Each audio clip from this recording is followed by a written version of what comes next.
Amid soaring temperatures reaching 50 degrees Celsius in parts of India, the Central University of Jammu successfully launched a radio sonde from the ISRO Center in Jammu. This launch, part of an MOU with the National Remote Sensing Center NRSC and ISRO, marks a significant milestone in the university's space science research. The radio sonde, using hydrogen-filled balloons, collects atmospheric data on pressure, temperature, wind direction and speed from 12 kilometers above the Earth. This data is crucial for national and global meteorological research. The Satish Dhawan Center for Space Science at the university provided the necessary infrastructure for the pioneering project, paving the way for future research and collaborations in space and atmosphere. जैसे कि आप जानते हैं, बहुत सारी जगहों पे बहुत सारे सेंटर, इंस्टीट्यूट इस तरह के रेडियो सॉन्डे जो है वो या तो मॉर्निंग में लॉन्च करते हैं या फिर वो इवनिंग में लॉन्च करते हैं। लेकिन ये हमारे लिए बहुत यूनिक होगा क्योंकि आज हमने इसको आफ्टरनून में लॉन्च किया है, नियरली 2 PM पे। इस वक्त क्या होता है कि अपर एटमॉस्फेयर में जो कन्वेक्टेड लेयर होती है वो फुली डिवेल्प हो गई होती है। तो ये जो है वो हमारा ये जैसे MOU है NRSC national remote sensing centre के साथ MOU है, अपर क्लाइमेट को हमने मॉनिटर करना है और एक डाटाबेस देश के लिए तैयार करना है कि वो किस तरह से हम अपने जो पूरे इंडिया में हमारा जो अपर एटमॉस्फेयर है वो किस तरह से इफेक्टिव हो रहा है हमारी डेली एक्टिविटीज से। तो अभी हमारा ये ग्राउंड स्टेशन है, हम रेडियो सॉन्डे अपना लॉन्च कर चुके हैं 2 बजे और हमारे सारा जो डाटा है जैसे उसका GPS लोकेशन, अभी वो किस लोकेशन पे है, विंड स्पीड क्या है, ऊपर एटमॉस्फेयर में टेम्परेचर का क्या चेंज हो रहा है, वो सारा डाटा जो है वो हमें सक्सेसफुली यहाँ से कनेक्टेड है और मिल रहा है। तो ये बैलून नियरली 35 किलोमीटर तक जाएगा क्योंकि फिर प्रेशर की वजह से, एटमॉस्फेरिक प्रेशर की वजह से ये एक्सपैंड होकर अपने आप ब्लास्ट हो जाएगा। उसके बाद ये फ्री फॉल होगा और फ्री फॉल होते हुए ये नियरली 100 किलोमीटर पेरिफेरी के बीच में हम एक्सपेक्ट कर रहे हैं कि ये गिर जाए। जी, कितना इससे एक जरूरी है क्योंकि आजकल जिस तरह की हीट वेव चलती है इंडिया में, स्पेशली नॉर्थ में देखा जाए, हाँ जी, उसको स्टडी कर रहे हैं आप जी, जिससे हो सकता है कि आगे जाके कोई एक निकाला जाए कि कैसे टेम्परेचर्स को कंट्रोल किया जाए।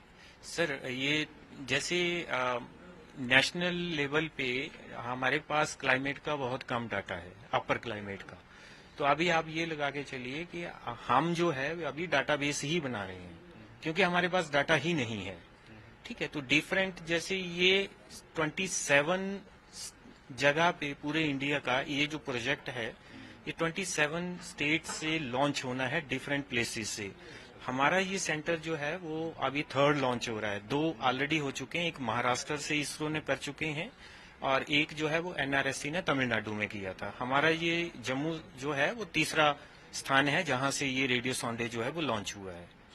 ये यहाँ इस नॉर्थ का जो है वो डाटा देगा? जी बिल्कुल, हमारे यहाँ का जो लोकेशन है उसके बारे में सारी इन्फॉर्मेशन देगी। तो लगता है कि इससे बहुत हेल्प होगी आगे जाके? जी बिल्कुल बिल्कुल, ये देश के लिए बहुत जरूरी है और जो नए शोधकर्ता हैं, रिसर्चर्स हैं, उनके लिए भी बहुत इफेक्टिव और लाभदायक। तो मैं आज इसरो को धन्यवाद देना चाहता हूं क्योंकि ये जो सेंटर है सतीश धवन सेंटर, ये जो है इसरो के द्वारा ही स्थापित है।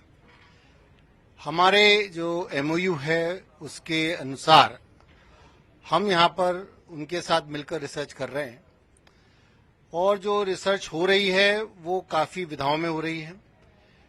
अभी रिसेंटली हमारे जो छात्र थे, छात्राओं ने एक नेशनल लेवल इवेंट ऑर्गेनाइज किया था जिसको कि कैनसेट प्रतियोगिता रखी गई थी, जो इसरो ने ऑर्गेनाइज की थी, जिसमें करीब 140 इंस्टीट्यूशंस ने भाग लिया था, IIT वगैरह भी उसमें शामिल थे। और मुझे इस बात को कहते हुए बड़ा गर्व हो रहा है कि हमारे यहाँ अभी सिर्फ जो है 2nd ईयर तक के ही छात्र हैं, पर उन्होंने जो है टॉप 4 में अपनी जगह बनाई। ये बहुत ही गौरव की बात है। उसी अध्याय को आगे बढ़ाते हुए ये रेडियो सॉन्डे जो है आज हमने छोड़ा है। हम देख रहे हैं कि आजकल काफी जो है वेदर में चेंजेस आ रहे हैं, तो ये बेसिकली बैलून जो छोड़ा गया है वो हमको ये पता लगाने के लिए कि वेदर में चेंजेस क्यों आ रहे हैं, जो इसका डेटा आएगा, आपको और बता दूं, ये ऊपर 40 किलोमीटर तक जाएगा। उसके बाद जो वहां से नीचे की ओर आएगा और हमको ये पता चलेगा कि जो वेदर है वो किस तरह का उसमें चेंजेस आ रहे हैं। सेकेंड थिंग जो है, एक बहुत बड़ी बात है, हमारे प्रधानमंत्री आदरणीय मोदी जी का जो सपना है मेक इन इंडिया का, तो इसमें जो भी ट्रांसपोंडर्स वगैरह लगे हुए हैं, जो भी रिसेप्टर्स लगे हुए हैं, वो सब मेक इन इंडिया के ही लगे हुए हैं। ये भी बहुत गर्व की और गौरवान्वित होने वाली बात है। और हम ये भी कहना चाहते हैं कि जो यहाँ का डेटा आएगा और जो अभी हमारे जो आ रहा है डेटा, स्टार्ट भी हो गया डेटा आना, वो डेटा जो है हमारे इधर के छात्र जो हैं, जो हमारे सेंटर में कार्य करते हैं, वो ही जो है इस पे कार्य कर रहे हैं। तो मुझे उम्मीद है कि आने वाले समय में ये हमारा सेंटर जो है एक बहुत ही उपयोगी डेटा जो है उपलब्ध कराएगा देश के लिए। और एक चीज और बता दूं, जहां तक कि हम क्लाइमेट चेंज की बात करते हैं, तो हमने रिसेंटली जो है, जो हमारा ज्यूरिक यूनिवर्सिटी है, उसके साथ भी जो है हम एक कार्यक्रम कर रहे हैं। वो वेदर के लिए ही हम काम कर रहे हैं और एरोसोल में काम कर रहे हैं।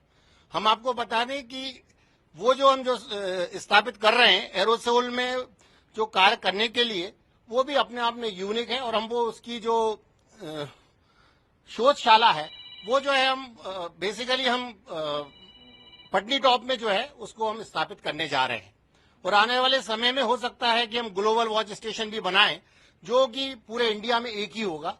वो भी हम उसके तरफ जो है अग्रसर हैं।